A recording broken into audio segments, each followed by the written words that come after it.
Allô tout le monde et bienvenue. On est en direct dans le mauvais groupe ce matin. Alors, vous avez un petit 7-8 minutes de retard, je crois. Le temps que j'apparaisse dans vos notifications. Il y avait Denise qui était là, qui devait me l'écrire 1000 fois. Denise Bigot, allô, coucou. Je l'ai pas vu parce que Facebook me donne pas encore accès aux commentaires. Alors, on a des petites minutes de retard ce matin. Je sais pas qu'est-ce que vous avez fait pendant ce temps-là.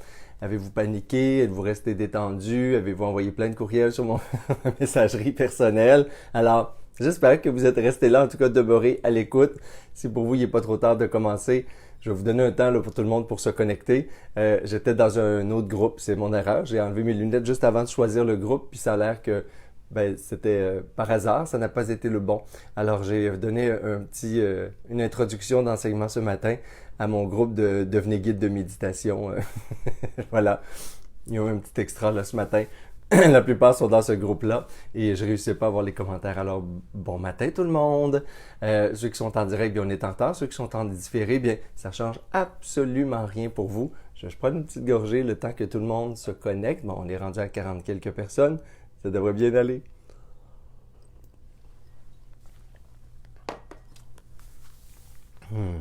Madame. Ce matin, on est sur la quête de sens. Fait que justement, pour donner un sens à tout, on est sur ce besoin de sens-là qui fait partie de l'expérience et des études sur le bonheur.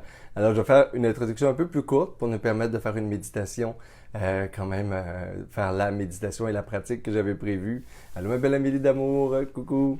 On est donc ce matin sur l'enseignement sur le sens qu'on peut injecter, qu'on peut donner à notre vie, sur, je dirais presque la nécessité de trouver un sens, parce que vivre sans sens, c'est comme vivre sans direction, c'est comme s'asseoir dans une voiture, puis pas savoir où est-ce qu'on s'en va, puis prenez le volant entre les mains. Des fois, on va manquer de volonté de peser sur la pédale pour avancer, parce que avancer sans direction, ça peut être des fois tourner en rond, ça peut être aller nulle part. Alors, le sens de la vie qui est souvent associé à la quête spirituelle, parce que justement, la quête spirituelle, c'est de donner un sens plus grand que l'ego. C'est de donner un sens plus grand que moi à mon expérience. Et là, quand je parle de quête de sens, c'est pas toujours relié à une religion, à des croyances ou à une foi spécifique, mystique, une vision là spirituelle, comme on pourrait dire. C'est beaucoup. La première étape, demain, ça va être ça. On va se questionner. Savoir quelle est notre foi. Est-ce qu'on a foi en quelque chose? Puis la foi, ça pourrait être foi en la nature de la paix intérieure, en la nature de l'amour dans le monde, etc. Ça va être la foi. Aujourd'hui, c'est la quête de sens. On finit avec des gros morceaux là, sur le bonheur. Le sens, c'est justement quel sens vous donnez à votre existence. Dans le bouddhisme, le sens de l'existence, c'est de permettre la pratique du dharma, la pratique de la sagesse et de l'éveil spirituel. Alors, si on voyait uniquement le moment où on est assis sur notre coussin de méditation comme un moment où on peut pratiquer le dharma, ce que veut dire la sagesse, philosophie, psychologie bouddhiste, et les pratiques de méditation, visualisation, rituel, guru yoga, etc. Si on voyait que c'est juste les moments où on est sur le coussin ou en ashram ou dans un monastère, qui sont des moments de pratique et de dharma, c'est comme si c'était juste ces moments-là qui valaient la peine de vivre. Hein? C'est comme si pour moi, quand j'étais dans le début de ma vingtaine, c'est un peu ça que je croyais. J'étais tellement comme accro, j'avais tellement besoin de transcendance, je voulais tellement me fuir aussi une partie de l'existence qui m'ennuyait, que je jugeais, que je trouvais terrifiante dans le monde. Pour fuir ça, j'étais dans un milieu spirituel beaucoup engagé. Et je me suis rendu compte qu'à un moment donné, que mon seul refuge, le seul sens que je trouvais à l'existence, c'était quand j'étudiais le dharma, quand je méditais, quand j'étais en ashram, quand je vivais des retraites spirituelles au Québec, etc. Je réussissais pas à exporter, à faire que ces pratiques-là étaient la base qui me permettait de conserver un sens, une direction intérieure dans la vie de tous les jours. Bien sûr que la compassion m'aidait à trouver un métier qui a des études en psychologie sociale, etc., qui allait devenir ma vocation par la suite, comme moi je l'ai dit, avec ou sans divinité, là, juste l'appel intérieur, là, invocator, hein, la voix en soi. Mais ultimement, les études sur le bonheur nous démontrent aussi que le sens dans la vie, qu'on soit dans une religion, dans une pratique spirituelle officielle, c'est nécessaire au bonheur. Que les gens les plus résilients, les gens qui vont être capables de vivre avec le moins de perturbations, de dépression majeure, d'angoisse et d'anxiété, etc., c'est les gens qui trouve et vois un sens dans la vie de tous les jours. Alors le sens, il vient pas comme d'une entité extérieure, il vient pas comme d'un dieu, d'une déesse qui nous apparaît un matin puis qui nous confie une révélation sur qu'est-ce qu'on fait là. Et c'est pas au sens égoïste, égocentrique, là. C'est pas comme qu'est-ce que je fais là, moi, Martin Bilodeau, là, l'essentiel Martin Bilodeau, là, en 2021, 2022, et les années qui s'en viennent. C'est pas ça. Le sens, c'est vraiment de dire, OK, moi, je pense que dans la vie, j'espère que quand je vais partir de ce monde, l'héritage que je vais laisser, ça va être davantage d'énergie de joie, d'énergie d'amour, d'énergie de sagesse, d'énergie de paix, que d'avoir créé de la turbulence pour les autres dans l'humanité puis sur la Terre. Ça, c'est un sens. L'écologie donne un sens. L'égalité entre les êtres donne un sens. Ce qui veut dire que tous les petits moments de ma vie, je peux le voir comme une épreuve, un défi pour créer ce sens-là, donner ce sens-là. À l'exemple du Dharma, toute la journée, les pratiques de méditation, toute la philosophie, le lamrim au complet, les bases de la psychologie bouddhiste, me permettent, moi personnellement, là, mais vous, d'autres philosophies, d'autres livres, d'autres études, d'autres croyances, vous permettent de dire, OK, la vie, on se sort aussi de l'esprit de victime quand on donne un sens. Hein? Parce que la vie, si elle est d'appliquer de la sagesse, vivre avec compassion, ben tout ce qui n'est pas compassion me permet d'activer ma compassion. Quelqu'un en colère me permet d'activer ma compassion. Et c'est là où le sens nous permet de traverser la vie avec beaucoup plus de stabilité émotive, avec un équilibre psychologique, puis un regard décentré de nos petites blessures, de notre petit moi, de nos petites carences, nos petites attentes sur le monde. L'univers ne tourne pas autour de moi. La vie, ce qui se vit autour de moi, ne tourne pas autour des besoins de Martin Bilodeau, mais moi, je peux donner un sens à tout ce qui se vit autour de moi, à travers mes relations, les épreuves, le contexte sociopolitique, etc., etc. Alors, ça, c'est le sens. Aujourd'hui, on va méditer sur, mais moi, quel sens que je donne à ma vie? Puis, c'est pas obligé d'être une réponse, là, ça peut être quelques réponses, mais on veut vraiment mûrir la connexion. Est-ce que ça vibre en dedans ou c'est juste quelque chose d'intellectuel que j'ai entendu, que je trouve beau? Comment je peux le faire descendre? Comment je peux voir ce qu'il y a là dans le cœur? Comment je peux vraiment me nommer, ressentir que, OK, moi, l'expérience humaine, c'est faire de la pratique de la compassion. C'est apprendre à aimer, mais véritablement au-delà de toute forme d'attachement. C'est créer du dharma, mais c'est aussi laisser mûrir le dharma. Hein? Moi, enseignant bouddhiste, c'est sûr, je suis devenu bouddhiste très jeune. Par la suite, je me suis dédié à l'étude du dharma, du bouddhisme et des philosophies spirituelles maintenant un peu plus larges quand même. Mais ça, pour moi, partager le patrimoine spirituel du monde, c'est comme le sens que je donne à ma vie. Pour ça, je dois le mettre en pratique dans mon quotidien, c'est sûr, pour être intègre et authentique avec ce que je transmets. Puis la vie est pleine de beaux défis pour ça. Fait que ça me permet de me réjouir dans les défis, le dépassement, que mes projets aient un sens, que donc ma fatigue physique des fois, les risques financiers que je prends, etc. Tout ce qui pourrait être juste purement vu comme matériel, superficiel, ben, est signifiant parce que c'est relié au sens que je donne à ma vie, mon existence et à tous les jours, jusqu'à temps que je m'éteigne puis que je sois plus là. Parce que ça aussi, vu que ça ne tient pas juste autour de moi, j'espère avoir créé un écho dans mes gestes, dans mes actions de vie, qui permettent à ce que le sens que moi j'y trouvais puisse se continuer. Alors ça donne un peu plus d'espoir aussi.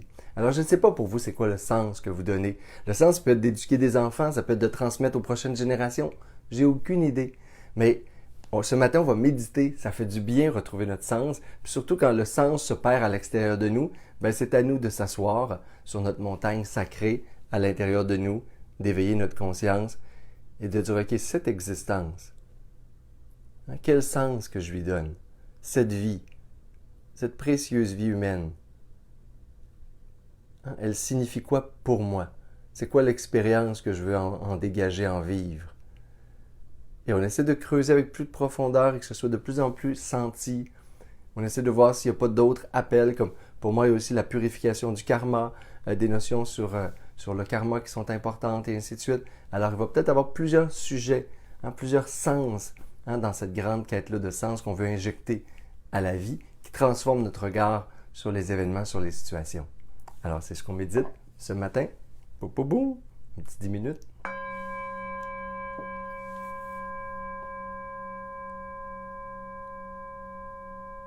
Et je vous invite à prendre quelques belles respirations profondes.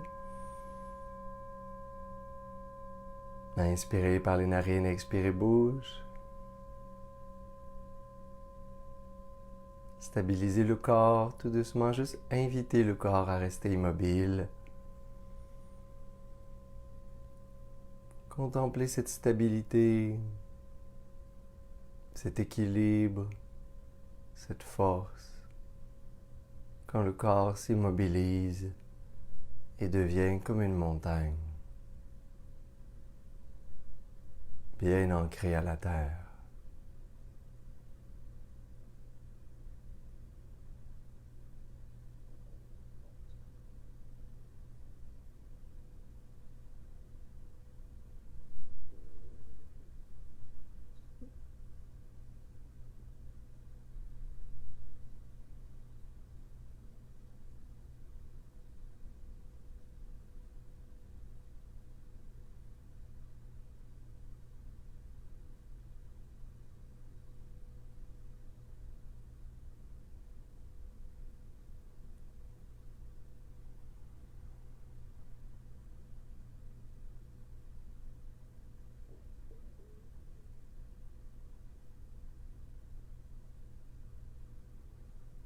On revient au souffle et on contemple les légères sensations à l'extrémité des narines pour un court instant,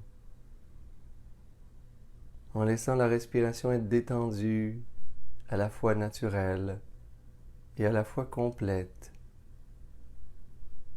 On va jusqu'au bout de l'inspiration,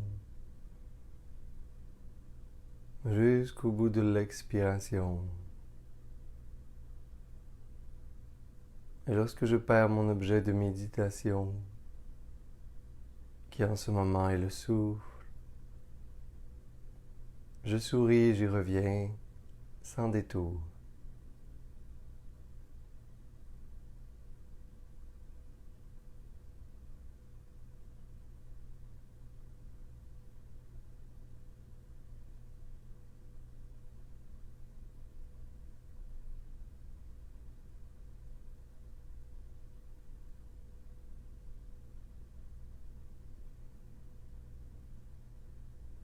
Et ce matin, je regarde le sens que je donne à mon existence.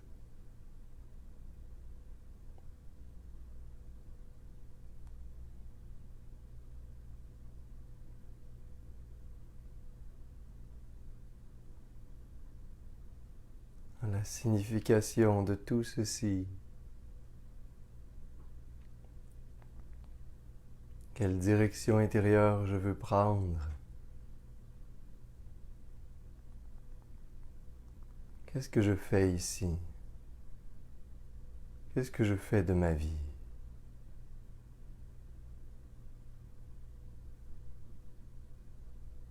Pourquoi j'existe?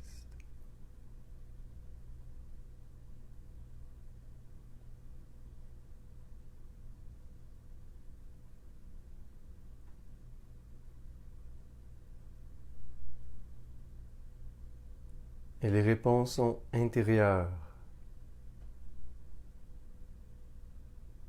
Alors je cherche en moi cette vérité sur quel est véritablement le sens que je pressens. Est-ce que c'est clair? Est-ce que c'est flou?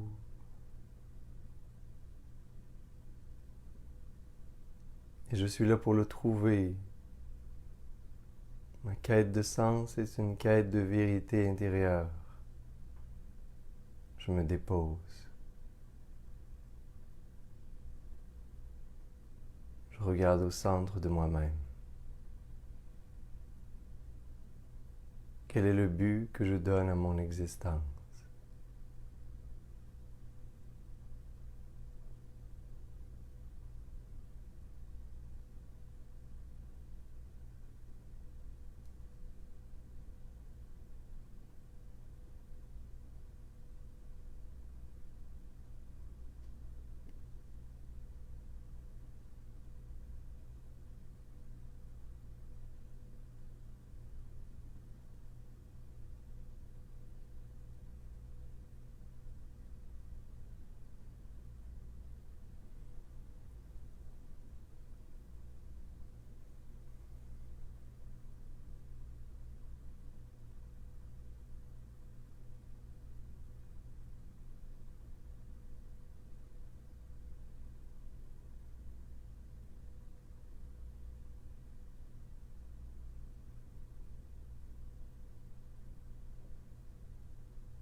Quel sens que je donne à la vie quotidienne,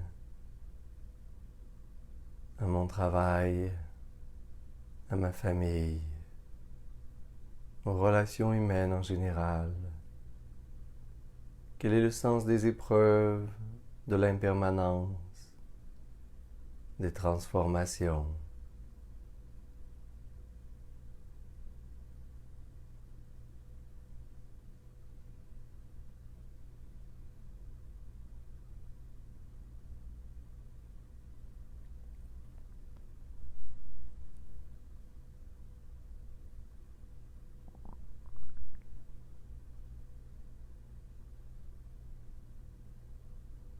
Qu'est-ce que ça me permet d'accomplir tout ceci?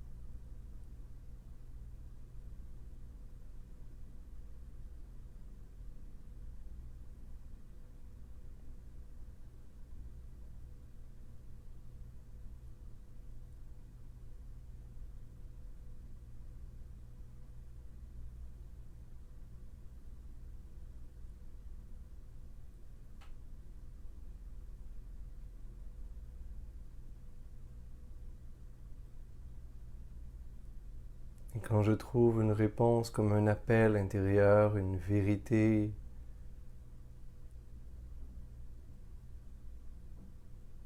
je la contemple pour la faire vibrer, pour la laisser se déposer jusque dans le cœur. Je la contemple avec réjouissance. Lorsque je rencontre une vérité sur le sens de mon existence, je reste en présence avec cette vérité.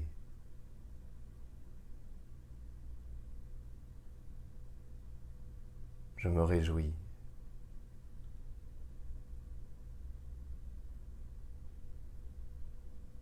Et je rends encore plus fort cette volonté d'être gardien de ce sens, d'être gardien, gardienne du sens.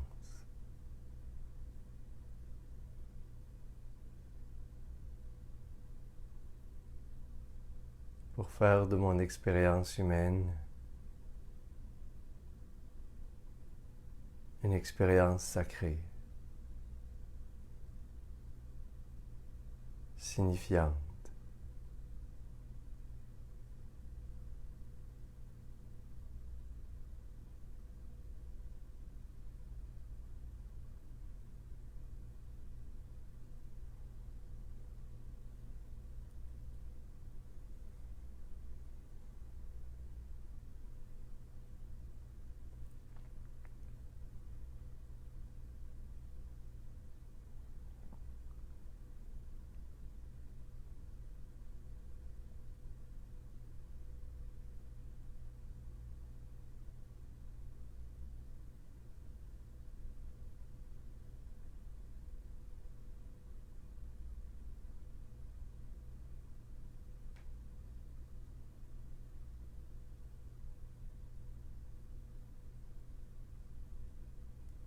Et je peux conserver ce sens,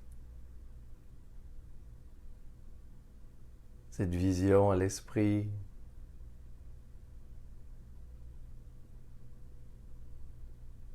essayer de voir comment ça peut transformer ma relation avec les expériences de la journée, ce que j'ai à accomplir aujourd'hui comme activité.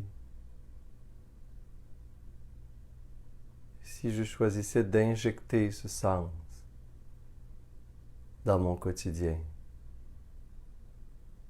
pour le reste de la journée ou de la soirée qui vient.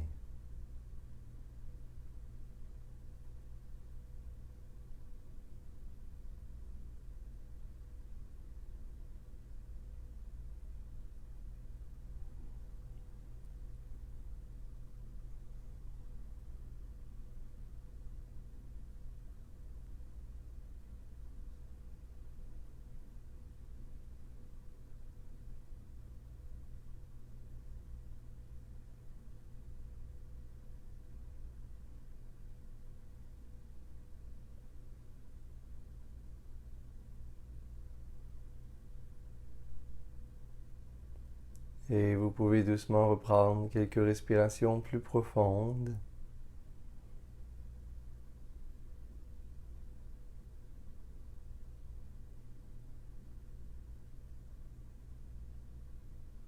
Vous réjouir de votre pratique, du temps, de l'investissement d'énergie que vous avez mis dans cette méditation.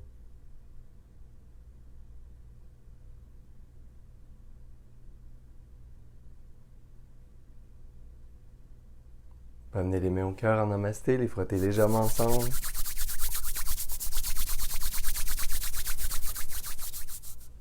Amenez cette belle chaleur au cœur. Inspirez par les narines.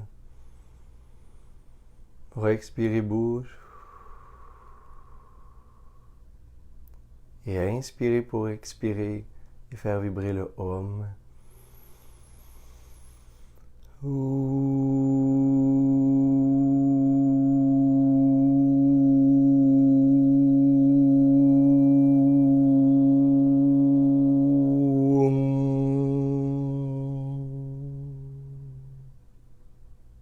Namasté.